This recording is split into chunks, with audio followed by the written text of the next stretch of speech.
Hi hello friends, എല്ലാവർക്കും first തന്നെ ഒരു ഹാപ്പി ഓണം പറയുകയാണ്. നമ്മുടെ ചാനലിന്റെ എൻ്റെ കുടുംബത്തിന്റെയും എല്ലാവരുടെയും വകയായിട്ട് നല്ലൊരു ഓണം എല്ലാവർക്കും ഉണ്ടാകട്ടെ. അപ്പൊ നല്ലൊരു ഓണാശംസകൾ ഫസ്റ്റ് തന്നെ പറയാണ്. അപ്പൊ നമ്മുടെ കാറ്റത്തെ കിളിക്കൂടിന്റെ നാളത്തെ കുറച്ച് പുതിയ വിശേഷങ്ങളൊക്കെ ഒന്ന് കേട്ട് നോക്കിയാലോ. നമ്മുടെ വീഡിയോസ് ഒക്കെ കേട്ട് ഇഷ്ടപ്പെടുകയാണെങ്കിൽ ഒന്ന് ലൈക്ക് ചെയ്യാനും ഹൈപ്പ് ചെയ്യാനും മറന്നു പോകണ്ട. ഒപ്പം നമ്മുടെ ചാനൽ ആദ്യമായിട്ടാണ് നിങ്ങൾ കാണുന്നതെങ്കിൽ ഒന്ന് സബ്സ്ക്രൈബ് ചെയ്തൂടെ സപ്പോർട്ട് ചെയ്യുക. അങ്ങനെ കാറ്റത്തെ കിളിക്കൂടില് ഇന്നിപ്പോ ഫസ്റ്റ് തന്നെ വരുന്നത് ഓണത്തിന്റെ വിശേഷങ്ങളൊക്കെയാണ്. അപ്പൊ നിധി വന്നതിന് ശേഷമുള്ള ഒരു ഓണമാണ്. എല്ലാരും അങ്ങോട്ടും ഇങ്ങോട്ടും ഒക്കെ ഡ്രസ്സൊക്കെ മേടിച്ചു കൊടുത്തും സുഭാഷ് തന്റെ അനിയന്മാർക്കും അതുപോലെ നിധിക്കും ഒക്കെ അച്ഛൻ ഉൾപ്പെടെ ഓണക്കോടിയൊക്കെ എടുത്തിട്ടുണ്ടായിരുന്നു. അതുപോലെ സുധീഷ് നമ്മുടെ നിധിക്ക് എടുത്തിട്ടുണ്ടായിരുന്നു. നികേഷിന് കോളായിരുന്നു കേട്ടോ. നികേഷിന് നമ്മുടെ നിധി ഓണക്കോടിയൊക്കെ എടുത്തു കൊടുത്തു. അങ്ങനെ എല്ലാവർക്കും ഭയങ്കര സന്തോഷമായിരുന്നു. അത്തപ്പൂ ഒക്കെ ഇട്ടു.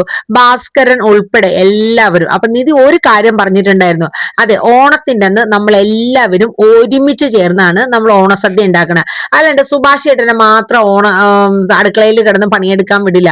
അങ്ങനെ എല്ലാവരും കൂടെ നമ്മുടെ ഹരീഷും സുധീഷും നികേഷും ഭാസ്കരൻ ഉൾപ്പെടെ ചേർന്നിട്ട് ഓണസദ്യയൊക്കെ ഉണ്ടാക്കിയാണ്. അടിപൊളിയായിട്ടുള്ള നല്ല ഓണസദ്യയും പായസവും ഒക്കെ ഉണ്ടാക്കിയിട്ടുണ്ട്. അപ്പൊ നമ്മുടെ ഹരീഷ് നമ്മുടെ നീതുവിനെ വിളിച്ചിട്ടുണ്ടായിരുന്നു കേട്ടോ. ഓണക്കോടിയൊക്കെ വാങ്ങിക്കൊടുത്ത് നീ വരണം, ഓണസദ്യ കഴിക്കാനായിട്ടൊക്കെ വരാനായിട്ട് പറഞ്ഞിട്ടുണ്ടായിരുന്നു. അതുപോലെ നമ്മുടെ സുഭാഷ് അഭിനാഷിനെയും അതുപോലെ നമ്മുടെ ചാന്ദിനിനെയും ഓണസദ്യ തിന്നാനായിട്ട് വിളിച്ചിട്ടുണ്ടായിരുന്നു. അങ്ങനെ എല്ലാവരെയും ക്ഷണിച്ചിട്ടുണ്ട്. അങ്ങനെ വിഭവസമൃദ്ധമായ ഓണസദ്യയാണ് എല്ലാവരും കൂടെ ചേർന്ന് ഉണ്ടാക്കണത്. ആ സമയത്ത് നമ്മുടെ നീതു വരെയാണ്. നീതു കയ്യിലൊരു പൊതിയൊക്കെ ആയിട്ടാണ് പറഞ്ഞത്. അപ്പൊ ഹരീഷ് ചെന്നു. ആഹാ, നീ കൃത്യസമയത്ത് തന്നെ വന്നല്ലോ. ആ, ഞാൻ വന്നു. ഈ ഉടുപ്പ് എങ്ങനെയുണ്ട്? നീ മേടിച്ചു തന്നതാ ഹരീഷ്, എങ്ങനെയുണ്ടെന്ന് നീതു ചോദിക്കണ. നന്നായിട്ടുണ്ട്, കറക്റ്റ് പാകാണ് നിനക്കെന്നും പറഞ്ഞു കേട്ടോ. അതെ, ഇത് എന്റെ ഓണക്കോടിയാന്ന് പറഞ്ഞു. അങ്ങനെ ഹരീഷിന് നീതു ഒരു ഓണക്കോടി കൊടുക്കണം. അപ്പോഴാണ് നമ്മുടെ നികേഷ് അങ്ങോട്ട് പറഞ്ഞത്. ഇതെന്താണ്? അപ്പൊ പറഞ്ഞു, അതെ, എനിക്ക് ഇന്നലെ ഹരീഷ് ഒരു ഓണക്കോടി എടുത്തു തന്നായിരുന്നു. അപ്പൊ ഞാനും തിരിച്ചു കൊടുക്കണ്ടേ സുധീഷ് ചേട്ടാ? ഓഹോ, അങ്ങനെയൊക്കെ നടന്നല്ലേ. അങ്ങനെ രണ്ടുപേരും കൂടെ ചിരിച്ചൊക്കെ നിൽക്കുകയാണ് കേട്ടോ. അത് കഴിഞ്ഞിട്ട് പിന്നീട് കാണിക്കുന്നത് എന്തെന്ന് വെച്ചാൽ നമ്മുടെ സുഭാഷ് കാത്തു നിൽക്കുകയാണ്. ആരെ? അഭിനാഷിനെയും ചാന്ദിനിനെയും കാണാനില്ല. ഓണസദ്യയൊക്കെ റെഡി ആയിട്ടുണ്ട്. സുഭാഷും ചാന്ദിനിക്ക് കൊടുക്കാനായിട്ട് ഒരു സർപ്രൈസ് ഒക്കെ ഒരുക്കിയിട്ടുണ്ട്. അതെന്താണെന്നറിയാവോ? ചാന്ദിനി ആദ്യമായിട്ട് ആവശ്യപ്പെട്ട ആ കുപ്പിവളകൾ അത് മേടിച്ച് സുഭാഷ് വെച്ചൊക്കെയാണ്. അങ്ങനെ നമ്മുടെ നികേഷ് കുറെ സെൽഫി ഒക്കെ എടുക്കുന്നുണ്ട്, ഫോട്ടോസ് എടുക്കുന്നുണ്ട്, ഫാമിലി ഫോട്ടോസ് എടുക്കുന്നുണ്ട്. അതിന്റെ ഇടയിൽ നികേഷ് നമ്മുടെ സുധീഷും നമ്മുടെ നിധിയും ചേർന്ന് സെൽഫി ഒക്കെ എടുക്കുന്നുണ്ട്. അപ്പം ഇതിന്റെയൊക്കെ ഫോട്ടോസ് എല്ലാവരും അവരവരുടെ മൊബൈലിലൊക്കെ മറ്റുമായിട്ടൊക്കെ എടുത്ത് അടിപൊളിയായിട്ട് ഓണം നല്ല ഇതാവാണ്. അപ്പൊ ആ സമയത്ത് നമ്മുടെ അവിനാശും ചാന്ദിനിയും കൂടെ വരെയാണ്. സുഭാഷിന് ഇതിൽ പരം വലിയ സന്തോഷമുണ്ടോ? അവരെയും കൂടെ കണ്ടു കഴിഞ്ഞപ്പോ സുഭാഷിന് സന്തോഷേ.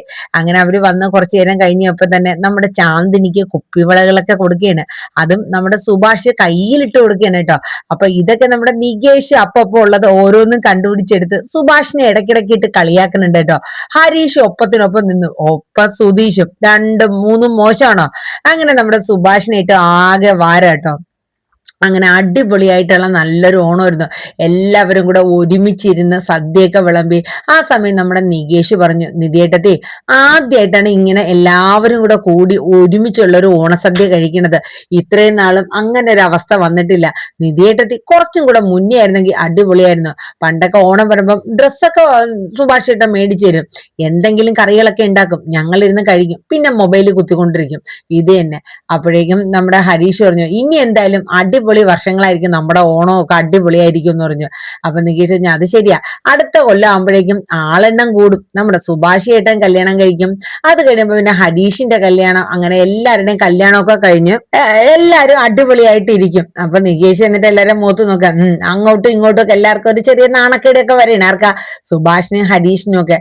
ആ സമയത്ത് നികേഷ് പറഞ്ഞു, ഇതിലാരും കൊഴിഞ്ഞു പോകാണ്ടിരുന്നാ മതി. അതെന്താടാ നീ അങ്ങനെ പറഞ്ഞത്? സുധീഷ് ചോദിക്കട്ടോ. ഇല്ല, ഞാൻ വെറുതെ പറഞ്ഞതാ സുധീഷ് ഏട്ടാ എന്ന് പറഞ്ഞു. അങ്ങനെ എല്ലാരും അടിപൊളിയായിട്ട് ഓണമൊക്കെ ആഘോഷിച്ച് എല്ലാരും അവരവരുടെ വീടുകളിലൊക്കെ പോവേണ്. അങ്ങനെ നിധിക്കും ഭയങ്കര സന്തോഷമായി. കാരണം തന്റെ വീട്ടിലെ ആയിരുന്ന കൂടി ഇത്രയും ഒരു ഓണ സെലിബ്രേഷൻ ഉണ്ടാവില്ല.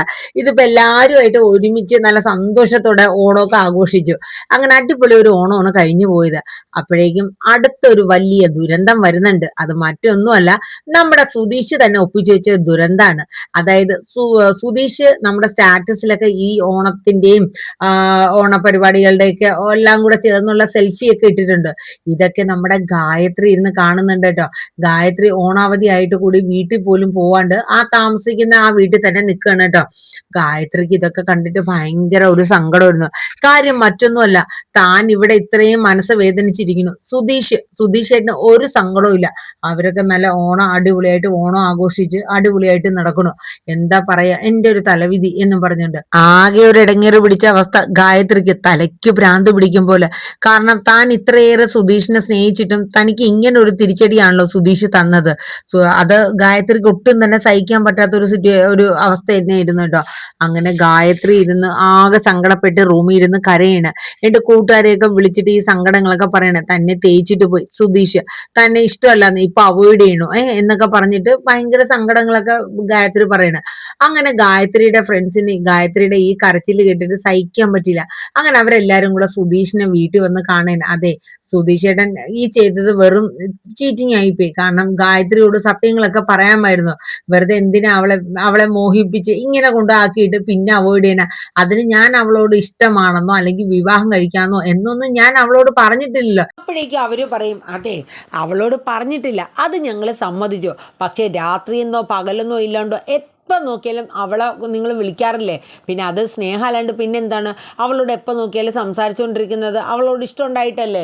ചേട്ടൻ ഈ ചെയ്യുന്നത് ശരിക്കും ശരിയായ ഒരു കാര്യമില്ല. പിന്നെ ഞാനൊരു കാര്യം പറഞ്ഞേക്കാം എന്ന് പറഞ്ഞിട്ട് അതിലൊരു കുട്ടി പറയുന്നുണ്ട്, അവൾക്ക് ഇതിൻ്റെ പേരിൽ എന്തെങ്കിലും അവൾ അവിവേകം കാണിക്കോ എന്തെങ്കിലും ചെയ്താ ചേട്ടാ അഴി എണ്ണി ഞങ്ങളെക്കുറിച്ച് ചേട്ടൻ കോളേജ് പിള്ളേരാന്ന് കരുതി ഞങ്ങളങ്ങ് തള്ളിക്കളയൊന്നും വേണ്ട, ഞങ്ങൾക്ക് ഒരു വലിയ ഗ്യാങ് തന്നെ ഉണ്ട് എന്നൊക്കെ പറഞ്ഞിട്ട് സുധീഷിനെ ഒന്ന് വെല്ലുവിളിക്കും പോലെയൊക്കെ ഉണ്ട് കേട്ടോ. സുധീഷിന് 8ൻ്റെ പണിയല്ലേ കിട്ടിയത്, ഇനിയിപ്പോൾ എന്താ ചെയ്യണേ? അപ്പോഴേക്കും എന്നിട്ട് ആ പിള്ളേരെ സമാധാനിപ്പിച്ച് ഹരീഷ് വിടണം. അതെ നിങ്ങൾ പൊക്കോ, സുധീഷ് അത് വേണ്ടെന്ന് സുധീഷയുടെ സംസാരിച്ചോളൂ എന്നൊക്കെ പറഞ്ഞ് ആ പിള്ളേരെ ഒന്ന് സമാധാനപ്പെടുത്തിക്കൊണ്ട് വിടണം കേട്ടോ. ഈ സമയം നമ്മുടെ സുഭാഷ് വന്നിട്ട് പറയാണ്, എടാ നിനക്ക് നാണം ഉണ്ടോടാ? അന്ന് തൊട്ട് നിന്നോട് പറഞ്ഞതാ അവൻ്റെ ഒരു ഡ്രസ്സും സ്പ്രേ അടിക്കലും കൂളിംഗ് ഗ്ലാസും. എടാ എന്നിട്ട് ആ കൊച്ചിനെ ഇവിടെ ഇത്രയും വരെ കൊണ്ടെത്തിക്കേണ്ട കാര്യമുണ്ടോ? ആ കുട്ടി ഇന്നലെ ഇവിടെ നിന്ന് കരഞ്ഞു പോണ കണ്ടിട്ട് അപ്പം തന്നെ എനിക്ക് പേടിയായിരുന്നു. ആ കുട്ടി എന്തെങ്കിലും അവിവേകം കാണിച്ച നീ എന്താടാ ചെയ്യണത്? നിനക്കിതിൻ്റെ വല്ല കാര്യമുണ്ടോ? നീ ഒരു വിവാഹം കഴിച്ച ഒരാളല്ലേ? നീയും ആ കുട്ടിയും തമ്മിൽ വയസ്സ് വ്യത്യാസം തന്നെ എന്തുണ്ട്? അപ്പോഴേക്കും നമ്മുടെ നികേഷ് പറയും, അതെ എന്നെ പോലെയുള്ള ഒരു ചെറുക്കനായിരുന്നെങ്കിൽ വേണ്ടില്ല, ഇത് ഈ മതിയായ മനുഷ്യനെ എന്നിങ്ങനെ നികേഷ് പറഞ്ഞു കേട്ടോ. എടാ പോടാ എന്നിങ്ങനെ പറഞ്ഞു. അപ്പോഴേക്കും സുഭാഷ് പറഞ്ഞു, അതെ എടാ നിൻ്റെ വിവാഹം കഴിഞ്ഞ് നീ വിവാഹം കഴിച്ച ഒരാളാണ്, അതെങ്കിലും നിനക്കൊന്ന് ഓർക്കാൻ പാടില്ലേ? നിനക്ക് നാണയല്ലേ? നീ വിവാഹം കഴിച്ച് കൊണ്ടുവന്നൊരു പെൺകുട്ടി ഈ വീട്ടിലുണ്ട്, അതുപോലും നീ ഓർത്തില്ലേ? നിന്നെ ഇങ്ങനെയാണോടാ ഞാൻ വളർത്തിയത്? എനിക്ക് നിന്നെ ഓർത്ത് ലജ്ജ തോന്നുക. എടാ ഹരീഷും നികേഷും നീ കണ്ടിട്ടില്ലേ? അവരൊക്കെ ഇങ്ങനെ പെരുമാറുണ്ടോ? നീ മാത്രം എന്നാ ഇങ്ങനെ? നീ എന്നെ കണ്ടിട്ടുണ്ടോ? ഞാൻ ഈ രീതിയിലൊക്കെ പോയി കണ്ടിട്ടുണ്ടോ? നിനക്ക് നിൻ്റേതായ ഒരു പ്രായത്തിൻ്റെ പക്വതയൊക്കെ കാണിക്കാൻ പാടില്ല സുധീഷ് എന്നൊക്കെ പറഞ്ഞ് നമ്മുടെ സുഭാഷ് ഭയങ്കരമായിട്ട് സുധീഷിനെ ഉപദേശിക്കണം. അപ്പോഴേക്കും സുധീഷ് പറഞ്ഞു, അതെ കുറേ നേരമായി സുഭാഷ് ഏട്ടൻ പറയുന്നു ഞാൻ വിവാഹിതനല്ലേ എന്ന്. ഞാൻ വിവാഹം കഴിച്ചു ശരിയാണ്, ഇപ്പം ആ വിവാഹം കഴിച്ച ഞാൻ ഇപ്പോൾ അത് ഡൈവേഴ്സിന് വേണ്ടി കൊടുത്തേക്കണു. അതെന്തർത്ഥത്തിലാണ്? എന്നെ ഒരു ഭർത്താവായിട്ട് നിധി കണ്ടിട്ടില്ല, ഞാനൊന്ന് അടുത്ത് പോകാൻ പോലും നിധി സമ്മതിക്കില്ല. പിന്നെ എന്തർത്ഥത്തിലാണ് സുഭാഷ് ഏട്ടൻ പറയുന്നത് ഈ ഭാര്യയും ഭർത്താവും ഒന്ന്? എന്നെ വേണ്ടാന്ന് പറഞ്ഞ് നിധി ഇതേ ഡൈവേഴ്സിന് കൊടുത്തേക്കണു. അടുത്ത മാസം എങ്ങനെ അത് കിട്ടുമായിരിക്കും. അപ്പോൾ പിന്നെ നിധി ഫ്രീ ആയിട്ട് നിധിക്ക് എങ്ങ് വേണോ പോവാം. അപ്പോൾ പിന്നെ ഞാനൊരു പെൺകുട്ടിയുടെ അടുത്ത് സംസാരിക്കുന്നത് കൊണ്ട് എന്താ തെറ്റ്? അതിലെന്തെങ്കിലും തെറ്റുണ്ടോ? സുഭാഷ് ഏട്ടൻ പറയുമ്പോൾ എല്ലാം പറയണ്ടേന്ന് പറഞ്ഞു. നമ്മുടെ വെറും ഫേക്ക് കല്യാണമല്ലേ, നിധി പറയട്ടെ ഇല്ലെങ്കിൽ എന്നൊക്കെ പറഞ്ഞിട്ട് നിധീനെ ഒന്ന് എരിയിപ്പിച്ചു കൊടുക്കുന്നുണ്ട് കേട്ടോ സുധീഷിൻ്റെ മനസ്സിലെ ലക്ഷ്യം വേറൊന്നുമല്ല. ഈ സമയത്ത് നിധി വന്ന് പറയണം, സുധീഷ് കാണിച്ച തെറ്റാണ്, ഒരു പെൺകുട്ടി അങ്ങനെയൊന്നും സംസാരിക്കാനോ അല്ലെങ്കിൽ ആ രീതിക്കൊന്നും പോകാൻ പാടില്ല എന്നൊക്കെ നിധി പറയും എന്നായിരുന്നു നമ്മുടെ സുധീഷിൻ്റെ ഒരു വിചാരം. പക്ഷെ അതിനെയൊക്കെ അട്ടിമറിച്ചുകൊണ്ടാണ് നമ്മുടെ നിധി പുറത്തോട്ട് പറഞ്ഞത് കേട്ടോ. അങ്ങനെ സുധീഷ് പറയണേ, ഞാനും നിധിയും തമ്മിലുള്ള വിവാഹം ഒരു ഫേക്ക് വിവാഹമായിട്ടല്ലേ നിധി കാണുന്നത്? നിധി ഇന്ന് വരെ നമ്മുടെ ബന്ധം അംഗീകരിച്ചത് പോലും തന്നിട്ടില്ല. പിന്നെ ഞാൻ എന്തർത്ഥത്തിലാണ് ഒരു ഭർത്താവെന്ന്? ഞാൻ താലി കെട്ടിയ ഒരു പെൺകുട്ടി ഈ വീട്ടിലുണ്ട് ഉണ്ട് എന്നൊക്കെ കരുതി ഇരിക്കേണ്ടത് എന്തർത്ഥത്തിലാണ് എന്നൊക്കെ ഇങ്ങനെ പറയണം കേട്ടോ. അപ്പോൾ ഇത് കേട്ടപ്പം സുഭാഷ് പറഞ്ഞു, എടാ നീ എന്തൊക്കെയാ ഈ പറയണേ? ഹരീഷ് പറഞ്ഞു, സുധീഷേട്ടാ എന്തൊക്കെയാ ഈ പറയണേ? അപ്പോഴേക്കും നിധി പുറത്തോട്ട് വരികയാണ്. ഇതൊക്കെ കേട്ടുകൊണ്ട് നമ്മുടെ ഭാസ്കരൻ അപ്പുറത്തിരിപ്പുണ്ട് കേട്ടോ. അങ്ങനെ നമ്മുടെ നിധി പുറത്തോട്ട് വരികയാണ്. വന്നിട്ട് പറഞ്ഞു, അതെ സുഭാഷ് ചേട്ടാ, സുധീഷ് പറഞ്ഞതിൽ എന്തെങ്കിലും തെറ്റുണ്ടോ? സുധീഷ് പറഞ്ഞത് ശരിയായ ഒരു കാര്യം തന്നെയല്ലേ? സുധീഷ് ഞാനും തമ്മിൽ എന്ത് ബന്ധമാണുള്ളത്? നമ്മളിപ്പോൾ 1 മാസം 2 മാസമോ കഴിഞ്ഞ് കഴിഞ്ഞാൽ നമ്മൾ തമ്മിൽ ഡൈവേഴ്സാവും. മോൾ എന്തൊക്കെയാ ഈ പറയണേ? സുഭാഷ് ചോദിക്കണേ. അതേ സുഭാഷ് ചേട്ടാ, ഞാനും സുധീഷും തമ്മിൽ ഒരു ബന്ധവും ഇല്ലല്ലോ. അതുകൊണ്ടല്ലേ സുധീഷ് ഒരു പെൺകുട്ടിയെ ലൈൻ അടിച്ച് അല്ലെങ്കിൽ ആ പെൺകുട്ടിയെ സ്നേഹിച്ച് ഫോൺ ചെയ്തൊക്കെ നടന്നത്. ഇപ്പോൾ പിന്നെ നമ്മൾ അതിന് വഴക്ക് പറഞ്ഞിട്ട് കാര്യമില്ല. അല്ല നിധി, ഞാൻ അങ്ങനെയല്ല പറഞ്ഞത്. അല്ല സുധീഷും എനിക്ക് മനസ്സിലായി, സുധീഷിൻ്റെ ഗായിനെ ഒരുപാട് ഇഷ്ടമാണ്. ഞാനൊരു തടസ്സം ഇവിടെ നിൽക്കുന്നതുകൊണ്ടല്ലേ സുധീഷ് കൂടുതലായിട്ട് അങ്ങോട്ട് മുന്നോട്ട് പോകാത്ത? അല്ലല്ല, എനിക്ക് ആ കുട്ടിയുടെ അടുത്ത് ഒരിഷ്ടം തോന്നിട്ടില്ല നിധി, സത്യമായിട്ടും. അത് ചുമ്മാ എൻ്റെ ഗായു എന്നും പറഞ്ഞ് 24 മണിക്കൂറും സുധീഷ് സംസാരിച്ച് പുറകെ നടക്കുന്ന ആളല്ലേ. ആ സുധീഷിന് പിന്നെ ഇഷ്ടം തോന്നാണ്ടിരിക്കുമോ? ഇഷ്ടം ഉണ്ടായിട്ടല്ലേ ഗായത്രിയായിട്ട് അത്രയേറെ സംസാരിക്കുന്നത്. അതിനൊരു പോംവഴിയുണ്ട്. ഞാനൊരു കാര്യം ചെയ്യാം, ആ കുട്ടിയെ കണ്ടിട്ട് സത്യാവസ്ഥകളെല്ലാം പറയാം. ഞാനും സുധീഷും കല്യാണം കഴിക്കാനുണ്ടായ സാഹചര്യം, നമ്മൾ തമ്മിൽ അങ്ങനെ ഒരു ബന്ധമൊന്നുമില്ല. ഞങ്ങൾ 1 മാസമോ 2 മാസമോ കഴിഞ്ഞ് കഴിഞ്ഞാൽ ഡൈവേഴ്സ് ആവും. അങ്ങനെയാണെങ്കിൽ സുധീഷ് ആ കുട്ടിയെ കൊണ്ടുവന്ന് ഇവിടെ ഒരുമിച്ച് ജീവിച്ചോളൂ. അപ്പോഴേക്കും ഹരീഷ്, ഏട്ടത്തി എന്തൊക്കെയാ ഈ പറയണേ? നികേഷും പറഞ്ഞു, ഏട്ടത്തി അങ്ങനെയൊന്നും പറയണ്ട കേട്ടോ. സുധീഷ് ഏട്ടന് ആ കുട്ടിയോട് അങ്ങനെ ഇഷ്ടമൊന്നുമില്ല, വെറുതെ ഏട്ടത്തിയെ കാണിക്കാൻ വേണ്ടിയിട്ട് ചുമ്മാ ഒന്ന് ഇതാക്കിയതാ. അല്ല നികേഷ്, സുധീഷിന് ശരിക്കും ആ കുട്ടി ഇഷ്ടമുണ്ടായിരുന്നു. ഞാനുള്ളത് കൊണ്ട് മാത്രം സുധീഷ് അത് അധികം പ്രസ് ചെയ്യാണ്ട് നിന്ന. അല്ലേ സുധീഷ്? അല്ല നിധി തെറ്റിദ്ധരിച്ചതാ. എനിക്ക് ആ കുട്ടിയോട് ഒരിഷ്ടവും ഇല്ല. എൻ്റെ മനസ്സിൽ ആ കുട്ടി കടന്നു പോലും വന്നിട്ടില്ല എന്നൊക്കെ പറഞ്ഞിട്ട് സുധീഷ് ഭയങ്കര ഡയലോഗ് അടിക്കുന്നത്. അല്ലല്ല, എന്തായാലും ഗായത്രിയുടെ കേസിൽ ഒരു തീരുമാനം ഉണ്ടാക്കാം. ഡൈവേഴ്സ് കഴിഞ്ഞാൽ നിങ്ങളുടെ കല്യാണം വേഗം തന്നെ നടത്താമല്ലോ. അപ്പോഴേക്കും സുഭാഷ് പറഞ്ഞു, അതിന് അവൻ്റെ ആ കുട്ടിയുടെ പ്രായം ഒരേപോലെയാണോ?